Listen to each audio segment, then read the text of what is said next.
आज एक मंदिर की कहानी। एक मंदिर जिसमें सभी लोग पगार पे काम किया करें, चाहे आरती वाला हो, पूजा करने वाला या मंदिर का घंट बजाने वाला।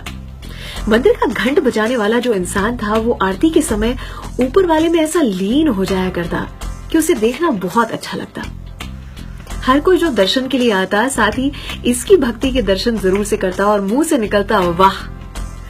मंदिर के ट्रस्टी ने एक दिन डिसीजन ले लिया कि इस मंदिर में वही लोग काम करेंगे जो पढ़े लिखे हैं, जो अनपढ़ हैं उन्हें नौकरी से निकाल दिया जाएगा।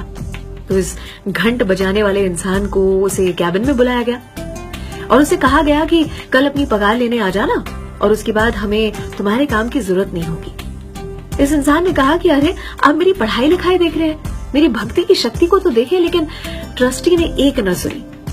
अगले दिन से जो लोग मंदिर में आते वो भी आरती के समय पर, उन्हें आरती में इतना आनंद न मिलता। उसकी कमी जैसे खलने लगी थी। 7-8 लोगों ने डिसाइड किया और उसके घर पर पहुंचे और उसे सिर्फ इतना कहा कि तुम सिर्फ आरती के समय पर घंट बजाने आ जाया करना। उसने कहा कि मैं ये नहीं कर सकता क्योंकि ट्रस्टी को ऐसा लगेगा कि मैं लालच में आ रहा हूँ, काम की तलाश में आ रहा हूँ, पैसे की लालच में आ रहा हूँ। सभी ने कहा ये भी ठीक है। तो एक तोड़ निकाला कि मंदिर के ठीक सामने उसे एक दुकान खोल कर दी जाए और कहा कि पूरे दिन तुम वहां पर काम करना, सिर्फ आरती के समय पर तुम घंट बजाने आ जाया करना।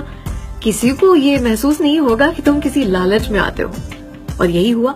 मंदिर के ठीक सामने एक दुकान खोल दी गई और जनाब ऊपर वाली की दया से एक दुकान क्या अनेक दुकानों का मालिक बना और आगे चलकर उसने एक फैक्ट्री भी खोली। बड़ी सी गाड़ी में से उतरा करता लेकिन फिर भी आरती के समय पर ठीक समय पर घंट बजाने के लिए पहुंच जाया करता, वो भी उसी निष्ठा के साथ। काफी साल बीत चुके थे, ट्रस्टी भी बदल चुके थे, मंदिर को काफी साल बीत चुके थे तो रेनोवेशन की जरूरत थी। लेकिन नए ट्रस्टी को महसूस हुआ कि 7 लाख की जरूरत, इतना पैसा कहां से आएगा। सामने फैक्ट्री देखी, सोचा क्यों ना फैक्ट्री के मालिक से पूछा जाए।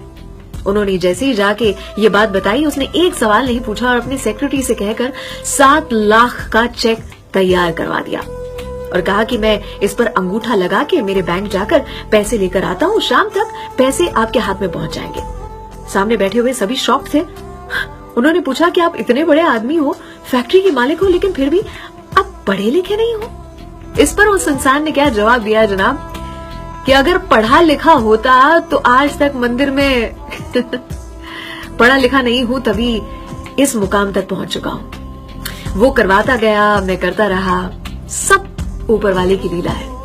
अर्थात उसके हर डिसीजन में खुश रहें, खुश दिखें, क्योंकि वो हमें वो नहीं देता जो हम और आपको अच्छा लगता है, वो हमें वो देता है जो हमारे और आपके लिए अच्छा है। सलाम, दुआ, वणकम, प्रणाम, सत श्री अकाल। केम छो, सारू छे? अमदावाद आखुं मारू छे।